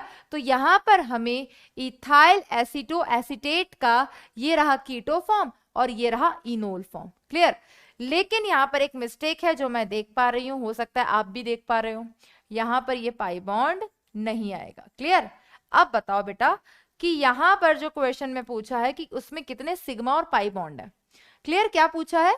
Enolic form हमें दे रखा, हमसे पूछा है कितने सिग्मा कितने पाई है। तो पहली बात बेटा, यहां पर फर्स्ट ऑप्शन और थर्ड ऑप्शन कंपटीशन से बाहर। कंपटीशन से बाहर क्यों? क्योंकि 2 पाई बॉन्ड तो हमें क्लियर दिखाई दे रहे हैं, ये हो गए 2 पाई बॉन्ड। तो हमारे पास अब कौन बच रहा है बेटा? ऑप्शन ए बच रहा है, और हमारे पास बच रहा है ऑप्शन ऑप्शन ए तो कंपटीशन से बाहर हुआ है ना, ऑप्शन बी बच रहा है और ऑप्शन डी बच रहा है। सिंपली अब सिग्मा बॉन्ड काउंट कर लो। क्लियर? तो कार्बन ने 3 हाइड्रोजन के साथ 3 सिग्मा बॉन्ड, तो 3 सिग्मा बॉन्ड इधर, 3 + 1 4, 4 + 1 5, 5 + 1 6, 7 8 9 10 11। फिर उसके बाद CH2 CH3 C2H5 को ओपन कर देते हैं। तो ये कैसे प्रेजेंट है बेटा, इसको रिप्रेजेंट कर देती हूं मैं फिर से, that is CH3, next carbon OH, फिर double bond CH, then C double bond O, then O CH2 CH3। Clear? अब काउंट कर लेते हैं, अब हम काउंट कर लेते हैं सारे सिग्मा बॉन्ड। तो कैसे कैसे बेटा, 1 2 3 4 5 6 7 8 9 10 11 12 13 14 15 16 17 18। तो 18 सिग्मा बॉन्ड है हमारे पास। क्लियर? 16 सिग्मा बॉन्ड है। क्लियर? और हमारे पास एक पाई बॉन्ड है। तो हमने जो स्किनोलिक फॉर्म थी उसमें सिग्मा और पाई बॉन्ड को काउंट किया है। क्लियर हो जाएगा बेटा? ये सिग्मा और पाई, बस ये ध्यान रखना, पहला हमेशा सिग्मा होता है अगर कहीं पे भी मल्टीपल बॉन्ड है, एक से ज्यादा बॉन्ड है, दूसरा पाई होगा, और अगर ट्रिपल बॉन्ड है तो तीसरा भी पाई बॉन्ड होता है। क्लियर? यस। नेक्स्ट क्वेश्चन आपकी स्क्रीन पर ये रहा, which of the following species contain equal number of sigma and pi bond? इनमें से कौन सी स्पीसीज ऐसी है जिनमें सिग्मा और पाई बॉन्ड बराबर हैं? क्या दिक्कत हो गई बेटा क्वेश्चन नंबर 13 में? एक बच्चे ने 13 के बारे में पूछा है। हाँ बेटा बोलो, 13 में क्या डाउट है? 13 में क्या डाउट है बेटा?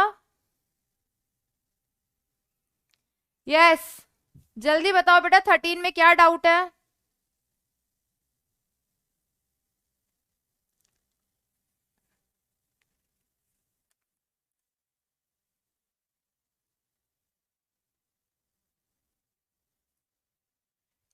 यस बेटा,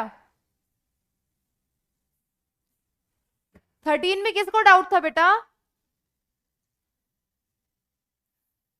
17 में? 17 ये रहा। हाँ बेटा बोलो। हाँ बिल्कुल बेटा, बिल्कुल थर्ड ऑप्शन नहीं आएगा, बिल्कुल बी ऑप्शन आएगा, B B B. Clear? So right answer will become option B, क्योंकि उसमें 2 पाई बॉन्ड है, क्लियर दिख रहा है, और 18 सिग्मा बॉन्ड है। क्लियर हो गया बेटा? बिल्कुल correct answer is option B. 17 correct हो गया बेटा, 17 करेक्ट हो गया। क्लियर? नेक्स्ट क्वेश्चन देखेंगे बेटा, which of the following species contain equal number of sigma and pi bond?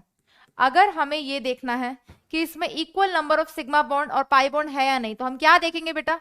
सबकी हमें स्ट्रक्चर बनानी आनी चाहिए। सबसे पहले हमको क्या दिया बेटा? CH2CN twice. क्या दिया बेटा?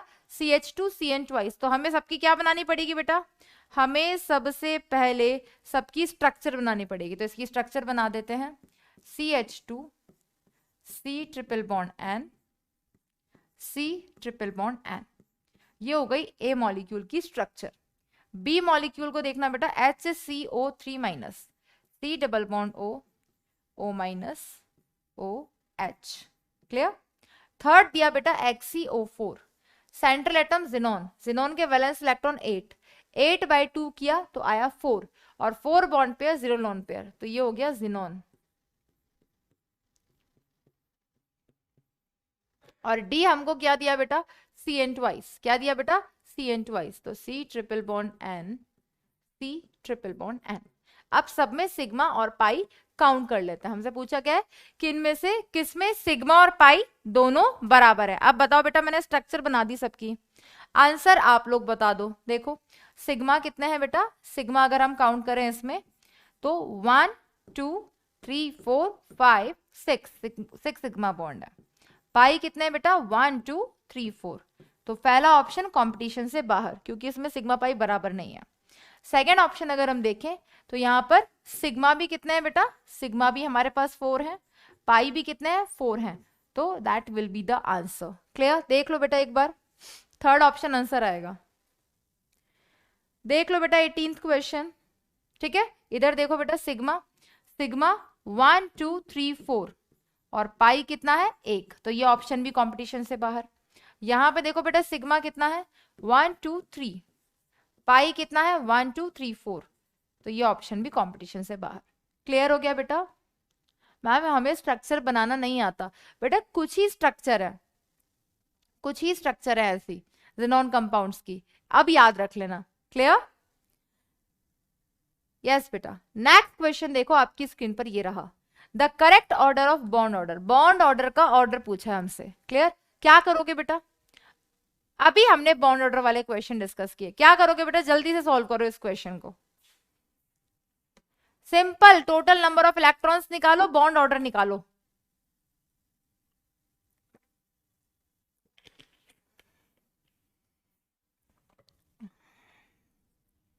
यस बेटा, बताओ क्या आंसर आएगा, क्या आंसर आएगा? Option A.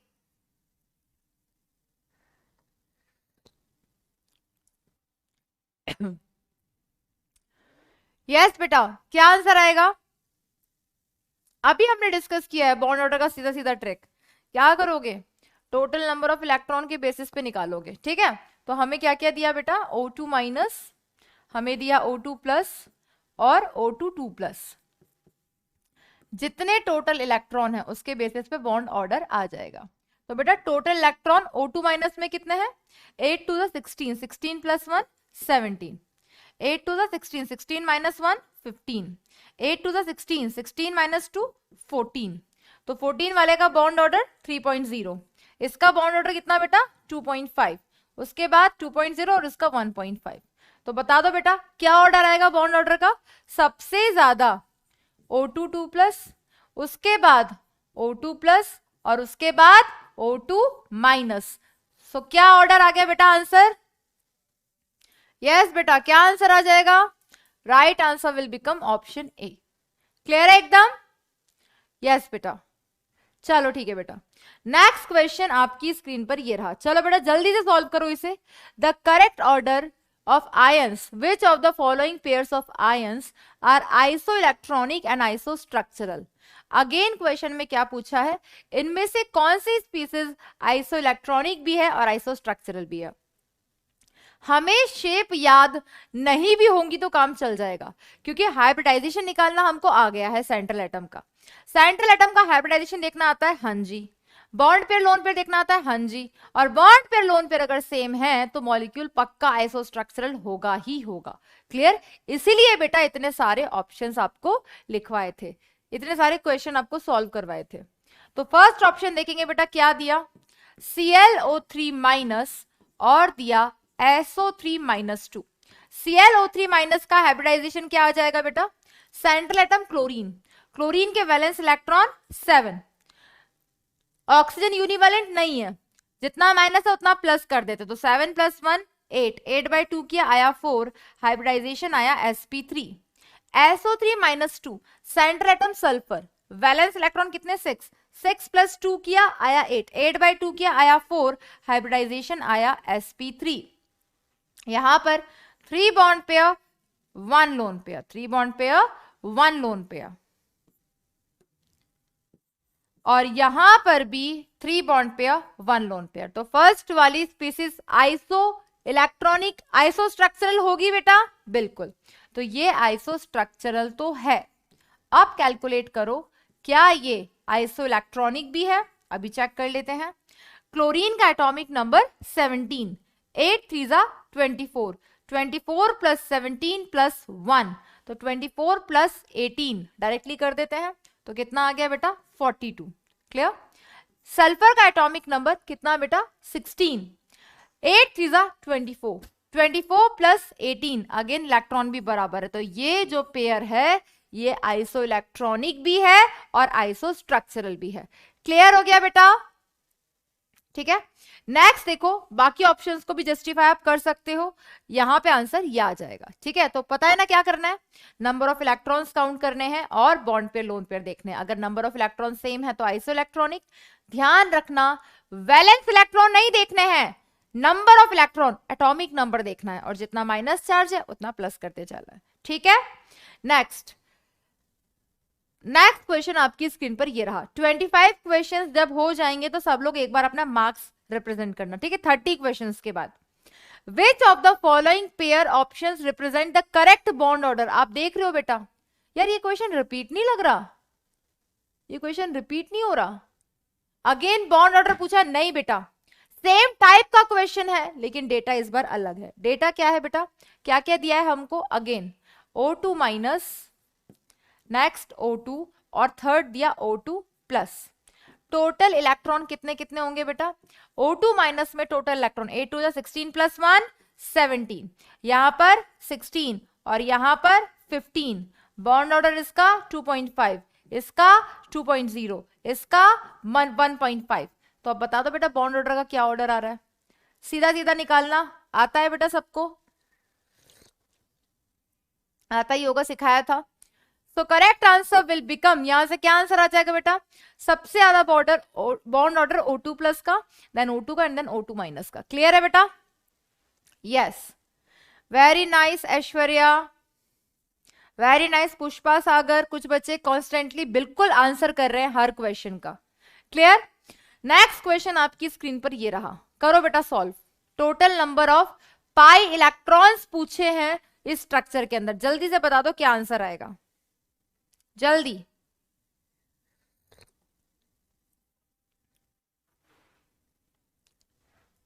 यस बेटा, क्या आंसर आएगा इस क्वेश्चन का। सिंपली आपको क्या देखना है बेटा, यहाँ पे पाई, और वो भी पाई बॉन्ड नहीं बोला, पाई इलेक्ट्रॉन्स पूछा है। तो आपको ये तो पता ही है बेटा, एक बॉन्ड में 2 इलेक्ट्रॉन होते हैं, तो जितने पाई बॉन्ड होंगे उसका डबल कर देंगे तो पाई बॉन्ड इलेक्ट्रॉन्स भी आ जाएंगे। अब यहाँ पे मुझे 4 पाई बॉन्ड दिखाई दे रहे हैं, आपको भी दिखाई दे रहे होंगे बेटा। क्लियर। कौन कौन से 4 पाई बॉन्ड है, एक ये रहा, एक ये रहा, एक ये रहा और एक ये रहा। 4 पाई बॉन्ड है, तो आप आंसर इसको मार्क कर देते। लेकिन पूछा क्या है, बॉन्ड पेयर इलेक्ट्रॉन पूछे हैं पाई बॉन्ड के, so correct answer will become option C. ऐसी सिली मिस्टेक नहीं करनी है। क्लियर बेटा। नेक्स्ट क्वेश्चन आपकी स्क्रीन पर ये रहा, which of the following molecule has the maximum dipole moment. इनमें से मैक्सिमम डायपोल मोमेंट किसका होगा। तो आपको क्या क्या दे दिया बेटा, CO2 दे दिया, CH4 दे दिया, अमोनिया दे दिया एंड NF3 दे दिया। अगर मैं बात करूं तो सबसे पहले हम क्या करते हैं, बॉन्ड एंगल से कंपेयर कर लेते हैं। क्लियर। क्योंकि जो ये CH4 वाला है ये तो कंपटीशन से बाहर हो जाएगा। क्यों बाहर हो जाएगा बेटा, क्यों बाहर हो जाएगा,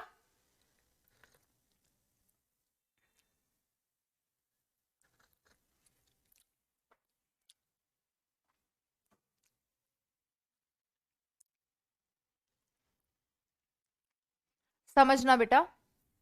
डायपोल मोमेंट जो होता है वो 3 चीजों पे डिपेंड करता है, E और D, और इनवर्सली प्रोपोर्शनल होता है थीटा के। क्लियर। इनवर्सली प्रोपोर्शनल होता है थीटा के। अब यहां पर हमें ये पता है कि यहां पर अगर हम देखें तो ये स्पीसीज भी 2 bond pair 0 lone pair, 4 bond pair 0 lone pair, और ऐसी कोई भी स्पीसीज होती है वो कैसी ज्योमेट्री वाली होती है, रेगुलर ज्योमेट्री।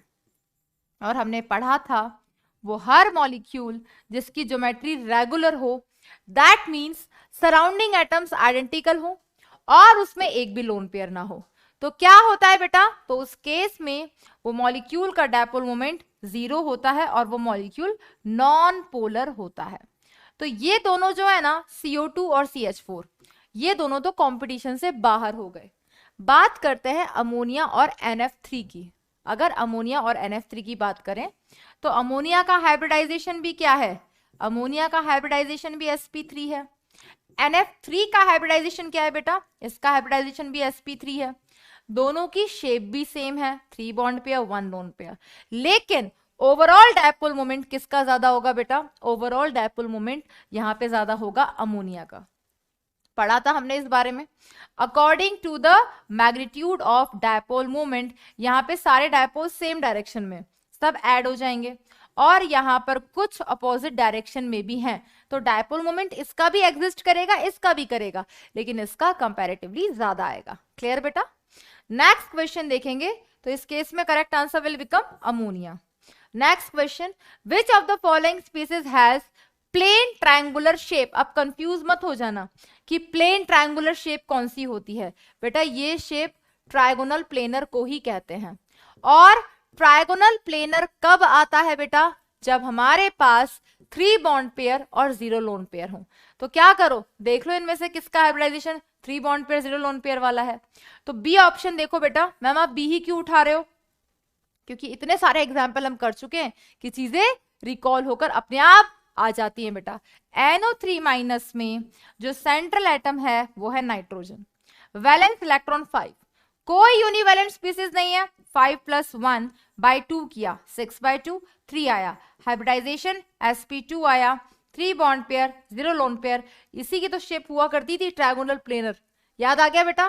तो अगर वो जो वेस्पर थ्योरी है आपने अगर देखा हो, ध्यान दिया हो, अब तक हमने जितने भी क्वेश्चन सॉल्व किए वो वेस्पर थ्योरी जो मैंने आपको तीसरी चौथी क्लास में करा दी थी, hybridization, bond pair, lone pair देखना, जहां पर हमने आइसो स्ट्रक्चरल, आइसो इलेक्ट्रॉनिक सीखा था, 60% क्वेश्चन आपके पीवाईक्यू के बन जाएंगे। 60%। मैम फिर आपने इतना डिटेल में क्यों पढ़ाया? For knowledge. तो ट्रिक तो काम आती ही आती है, लेकिन कंसेप्ट भी क्लियर होना चाहिए। ट्रिक काम आती है क्वेश्चन को कम टाइम में अटेम्प्ट करने के लिए, लेकिन इंपॉर्टेंट ये भी है। क्लियर बच्चों? नेक्स्ट क्वेश्चन आपकी स्क्रीन पर ये रहा। Which one of the following molecules contains no pi bond? इनमें से कौन से मॉलिक्यूल में कोई पाई बॉन्ड नहीं होता? जल्दी से बता दो बेटा। ध्यान से देखो H2O को। H2O की शेप हमने पढ़ी हुई है। क्या होता है बेटा? सेंट्रल एटम का हाइब्रिडाइजेशन निकालें तो सेंट्रल एटम का हाइब्रिडाइजेशन आता है sp3, और इस केस में 2 बॉन्ड पेयर 2 लोन पेयर होते हैं। क्या शेप होती है बेटा? इस तरीके की शेप होती है। अब इस केस में यहां पर हमें क्या दिखाई दे रहा है बेटा? यहां पर हमें ये दिखाई दे रहा है कि इसमें लोन पेयर नहीं है, तो करेक्ट। इसमें क्या नहीं है? पाई बॉन्ड नहीं है। क्लियर? SO2 में होता है बेटा, CO2 में भी होता है और NO2 में भी होता है। क्लियर? नेक्स्ट क्वेश्चन आपकी स्क्रीन पर ये रहा। Which of the following is a polar molecule?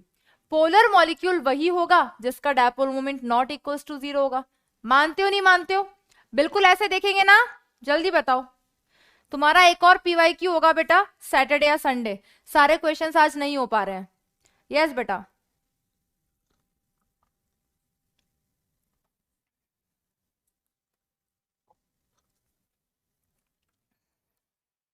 तब तक और अच्छे से रिवाइज।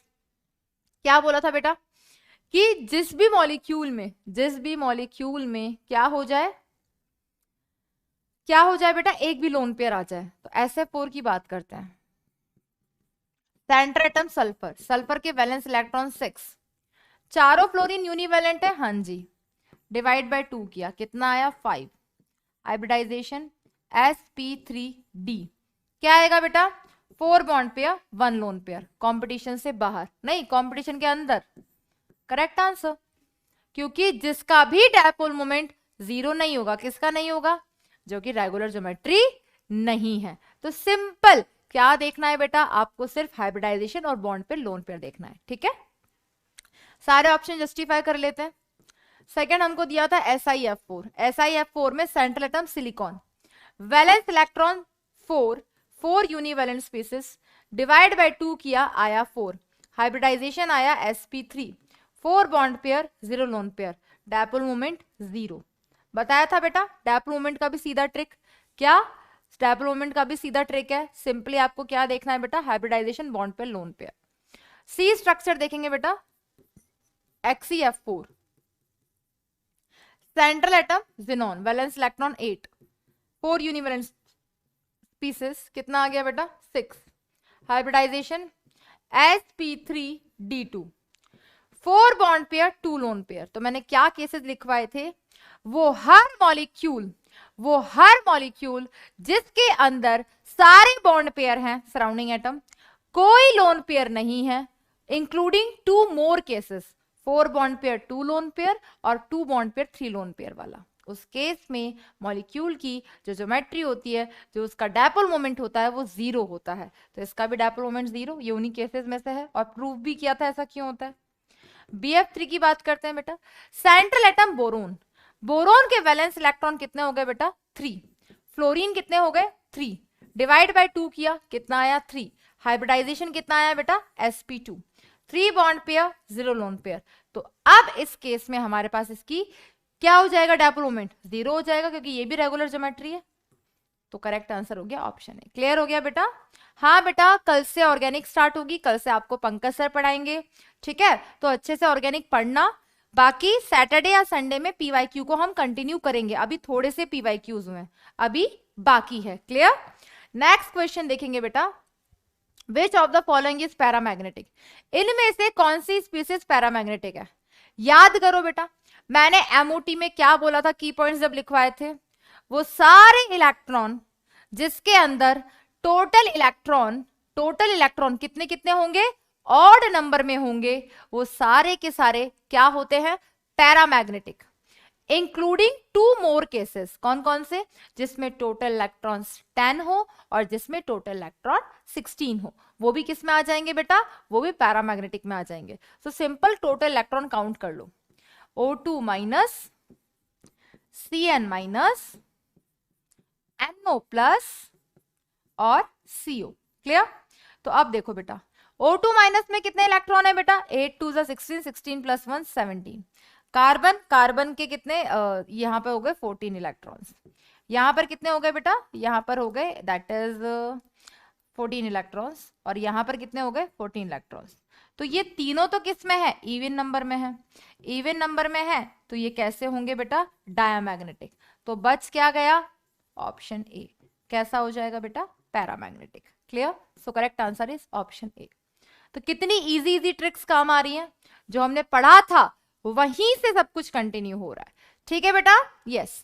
नेक्स्ट क्वेश्चन देखो बेटा, ये रहा आपकी स्क्रीन पे, the pair of species with the same bond order. क्या पूछा है बेटा क्वेश्चन में, जिनका बॉन्ड ऑर्डर सेम हो। और बॉन्ड ऑर्डर सेम देखने के लिए हमें क्या देखना होता है बेटा, सिंपल, हम टोटल नंबर ऑफ इलेक्ट्रॉन से भी कर सकते हैं, अगर एक्सेप्शन वाला केस ना हो।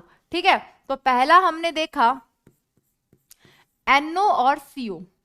NO और CO में टोटल इलेक्ट्रॉन कितने थे बेटा, NO के अंदर टोटल इलेक्ट्रॉन थे 15, CO के अंदर टोटल इलेक्ट्रॉन थे 14। इसका बॉन्ड ऑर्डर कितना होगा बेटा, इसका होगा 2.5, इसका होगा 3.0। ये ऑप्शन कंपटीशन से बाहर। क्लियर? नेक्स्ट बेटा बी ऑप्शन देखना, N2 और O2। टोटल इलेक्ट्रॉन्स इसमें कितने हैं बेटा 14, इसमें कितने हैं बेटा 16, इसका बॉन्ड ऑर्डर 3.0, इसका बॉन्ड ऑर्डर 2.0। ट्रिक्स याद होंगी, जल्दी जल्दी क्वेश्चंस कर पाओगे बेटा। सी ऑप्शन देखो बेटा, ये ऑप्शन भी कंपटीशन से बाहर। सी ऑप्शन दिया बेटा O2 2 माइनस और दिया B2। बोरोन का atomic number 5, 5 2 10, O2 minus 2, 8 2 16, 16 plus 2 18। इनके भी नंबर ऑफ इलेक्ट्रॉन, अब देख लो नंबर ऑफ इलेक्ट्रॉन जितने भी हैं, बॉन्ड ऑर्डर कितना होगा। तो B2 की अगर हम बात करें तो इसका बॉन्ड ऑर्डर होता है 1.0, और अगर O2 माइनस 2 की हम बात करें, O2 माइनस 2 का बॉन्ड ऑर्डर भी 1.0 होता है। क्लियर? तो इसका करेक्ट आंसर हो गया बेटा option C. Clear? Next question answer देख लेते हैं बेटा, जस्टिफाई करने के लिए। O2 प्लस और NO प्लस, टोटल इलेक्ट्रॉन कितने बेटा 8 2 16, 16 माइनस 1 15, और यहां पर भी टोटल इलेक्ट्रॉन कितने बेटा 8 2 16, 16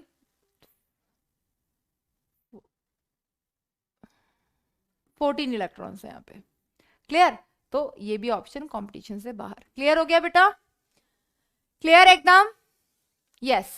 नेक्स्ट क्वेश्चन आपकी स्क्रीन पर ये रहा, bond order of 1.5 is shown by. इनमें से 1.5 बॉन्ड ऑर्डर कौन शो करता है, देख लेते हैं। ए ऑप्शन हमें दिया O2 माइनस 2, बी ऑप्शन हमें दिया O2 प्लस, सी ऑप्शन हमें दिया O2, एंड डी ऑप्शन हमें दिया O2 minus. Clear? Total electrons count कर लेते हैं बेटा। टोटल इलेक्ट्रॉन से हम बता पाएंगे इजीली, क्योंकि हमने वो ट्रिक याद कर रखी है। हमें MOT का NB माइनस NA/2 वाला फॉर्मूला नहीं लगाना पड़ेगा।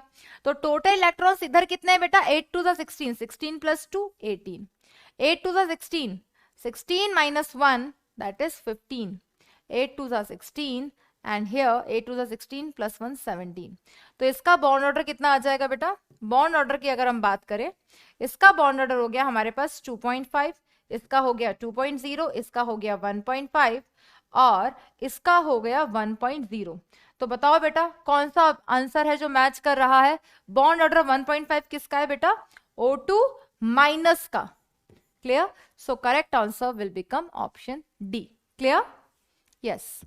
नेक्स्ट क्वेश्चन आपकी स्क्रीन पर ये रहा, which one of the following pairs is isostructural that is having the same shape and hybridization? Clear? इनमें से कौन सी स्पीसीज है जो आइसोस्ट्रक्चरल है, जिसका शेप और हाइब्रिडाइजेशन सेम होगा? तो हम हाइब्रिडाइजेशन से निकाल देते हैं। ठीक है, तो सबसे पहला स्ट्रक्चर देखना बेटा, NF3 एंड BF3। तो NF3 और BF3 को अगर हम देखें तो सेंट्रल एटम हाइब्रिडाइजेशन अगर सेम नहीं हुआ तो वो तो कंपटीशन से बाहर हो ही जाना है। तो नाइट्रोजन के valence electron 5 plus 3 univalent species, 5 plus 3 किया 8, 8/2 किया 4, हाइब्रिडाइजेशन sp3। यहां देखो बेटा, बोरोन के वैलेंस इलेक्ट्रॉन 3, फ्लोरीन यूनिवैलेंट है, तो 3 प्लस 3/2 3, हाइब्रिडाइजेशन sp2। ये ऑप्शन कंपटीशन से बाहर, क्योंकि जिसका हाइब्रिडाइजेशन ही सेम नहीं है उसका शेप तो कभी भी सेम नहीं हो सकता। क्लियर बेटा? सेकेंड ऑप्शन देखना बेटा, BF4 माइनस, क्या दिया बेटा? BF4 माइनस और दिया है साथ में NH4 प्लस। ये इस तरीके से गलत लिखा हुआ है बेटा। यहां पे मैच करते हैं हम हमारा आंसर। तो सेंट्रल एटम बोरोन, बोरोन के वैलेंस इलेक्ट्रॉन 3, चारों फ्लोरीन यूनिवैलेंट है, हाँ जी, जितना माइनस उतना प्लस कर दो, डिवाइड बाय 2। तो कितना आ गया बेटा? हाइब्रिडाइजेशन आ गया sp3। क्लियर है? नेक्स्ट देखेंगे बेटा NH4 plus, central atom nitrogen, nitrogen के 5 प्लस 4 यूनिवैलेंट स्पीसीज 9, 9 - 1 8, तो 4 आया, hybridization sp3। 4 bond pair 0 lone pair, 4 bond pair 0 lone pair, that will be the answer. Clear हो गया बेटा? जिसका hybridization bond pair lone pair same है उसकी shape तो सेम होगी ही होगी। क्लियर बेटा? थर्ड ऑप्शन जस्टिफाई करने के लिए सॉल्व तो करेंगे हम पूरा। थर्ड हमको दिया BCl3 एंड BrCl3। तो BCl3 में सेंट्रल एटम बोरोन है, valence electron 3 univalent species, 3 plus 3/2 किया, कितना आया बेटा? 3। तो hybridization sp2, 3 bond pair 0 lone pair. यहां पे बेटा central atom bromine, valence electron 7, 3 univalent species, divide by 2, यहां से आया 5, हाइब्रिडाइजेशन sp3d और इस केस में 3 bond pair 2 lone pair. Option competition से बाहर। लास्ट देख लो बेटा, अमोनिया एंड नाइट्रेट, अमोनिया का हाइब्रिडाइजेशन sp3 आना है और नाइट्रेट की अगर हम बात करें तो इसका कितना आना है बेटा? sp2। तो ये ऑप्शन भी कंपटीशन से बाहर, क्योंकि जिनका हाइब्रिडाइजेशन ही सेम नहीं है, जिनका हाइब्रिडाइजेशन ही सेम नहीं है उनका शेप तो कभी भी सेम हो ही नहीं सकता, वो आइसोस्ट्रक्चरल हो ही नहीं सकते। क्लियर हो गया बेटा? हमने 30 क्वेश्चंस किए हैं, लेकिन मैम आपके लिए पता है बच्चों कितने क्वेश्चंस लाई थी बेटा?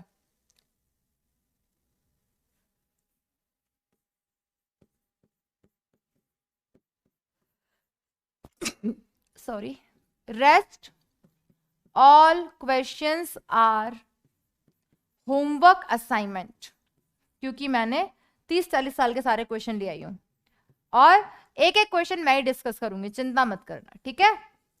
अब चाहे मैं आपको इनके वीडियो सॉल्यूशन बना के दूं, चाहे मैं आपको इनको सॉल्व करके दूं, रेस्ट जितने भी क्वेश्चंस हैं हमने किए हैं अभी तक वो तो ठीक है। अब पता है कितने क्वेश्चन और हैं बेटा? तो आप करके देख सकते हो। ये क्वेश्चंस हैं टोटल, ये टोटल क्वेश्चंस है 82 में से 30 हुए हैं अभी। अगली क्लास में यह रिकॉर्डिंग जो भी आपको मिलेगी, ये सारे क्वेश्चंस मैं आपको सॉल्व करके दूंगी, लेकिन पहले खुद से ट्राई करना।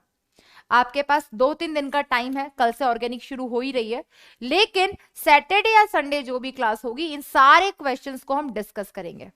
जल्दी से बताओ बेटा, होमवर्क करके आओगे? जल्दी से बताओ, जल्दी से आओ, बताओ आओ क्या?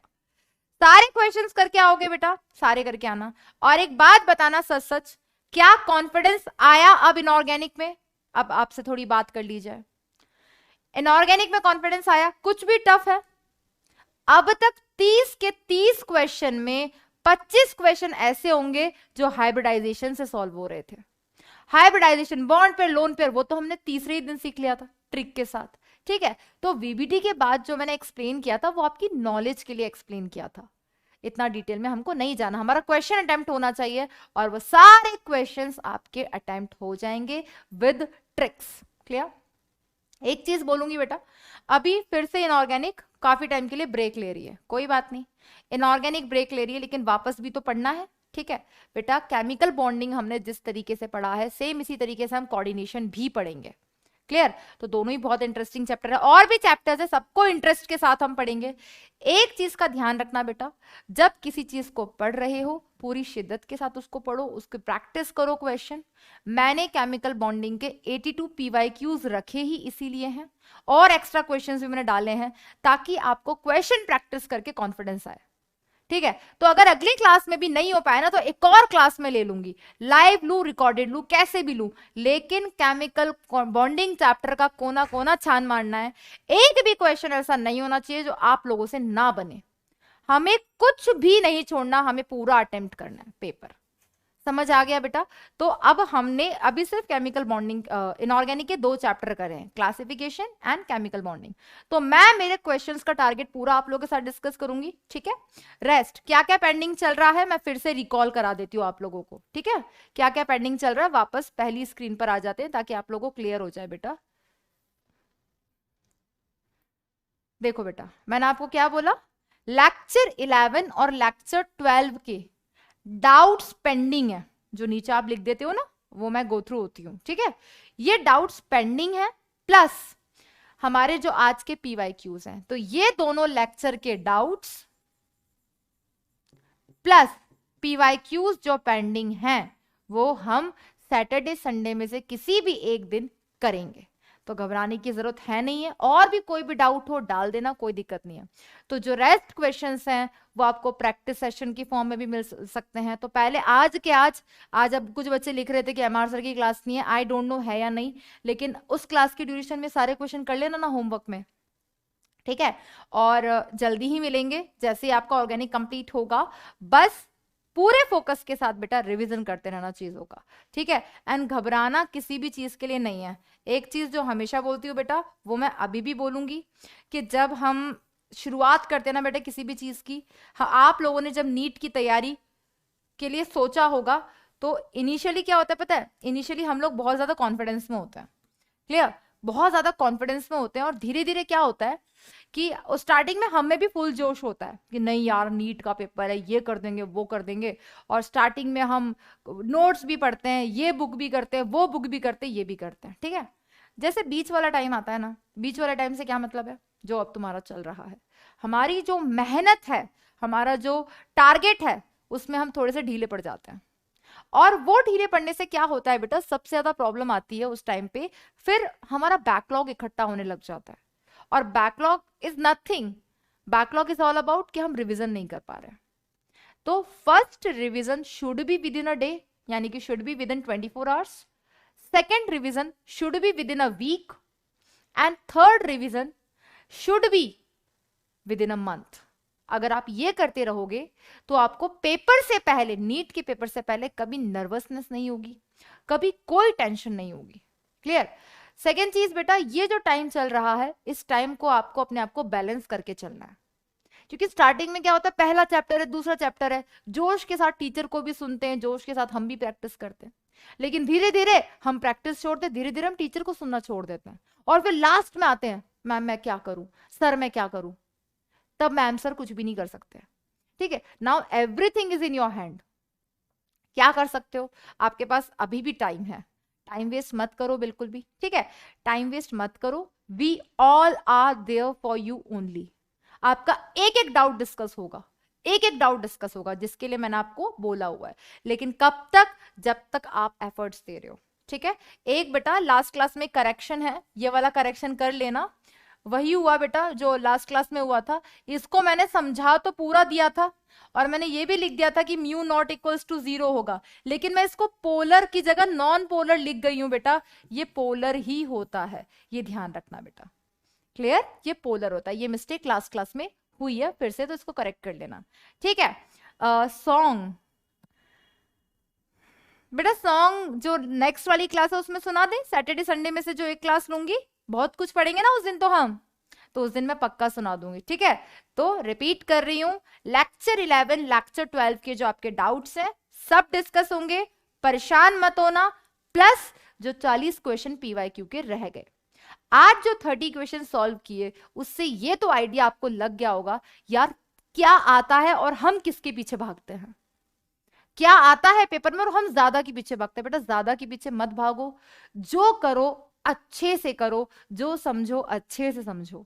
जितने भी क्वेश्चंस है सबके सब ट्रिक से सॉल्व हो रहे थे, सबके सब ट्रिक से सॉल्व हो रहे थे। लेकिन मैम फिर आपने इतना डिटेल क्यों दिया, थ्योरी क्यों दिया, हमारा कंसेप्ट भी क्लियर होना चाहिए, ठीक है। तो आज के लिए इतना ही, और गाना मैं अगली बार पक्का सुना दूंगी, ये मेरा प्रॉमिस है आप लोगों के साथ, ठीक है। बस उस दिन आवाज ठीक होनी चाहिए। And one and the most important thing for you all बेटा, कभी भी किसी भी पॉइंट पे अगर आपको लगता है कि मुझसे नहीं हो पाएगा, खुद पे भरोसा रखना बेटा, इतना ध्यान रखना। Stay motivated also, always always always. क्यों बेटा, दुनिया काफी है नेगेटिव फील कराने के लिए, खुद पे भरोसा रखना। डॉली मैम बोल रही है हर बच्चे का सिलेक्शन हो सकता है जो मेहनत कर रहा है, जो मेहनत कर रहा है। अभी नहीं होगा, कल होगा, कल नहीं होगा, परसों होगा। आज कल से मेरा मतलब यह है कि नीट का जो पेपर है अप्रोचेबल है, ऐसा कुछ नहीं है जिसके लिए बचपन से इंटेलिजेंट होना जरूरी हो। अगर 100 नंबर भी आते हैं, 720 में से 200 भी आते हैं, 300 भी आते हैं, घबराना मत। डिपेंड करता है कि यू ऑल आर रेडी और नॉट। अगर आप लोग रेडी हो कि हाँ मुझे मेहनत करनी है, हाँ मुझे एफर्ट्स देने हैं, no one can stop you, clear, no one can stop you. तो बेटा ऑल द वेरी बेस्ट, ठीक है, अच्छे से पढ़ते रहो। मिलेंगे सैटरडे संडे में से किसी एक दिन, मैं क्लास पक्का लूंगी जिस दिन पीवाईक्यू प्लस लेक्चर 11 लेक्चर 12 के सारे डाउट्स, पूरी कोशिश होगी बेटा एक भी डाउट आपका केमिकल बॉन्डिंग में ना हो, ताकि आपका एक क्वेश्चन गलत नहीं होना चाहिए केमिस्ट्री का।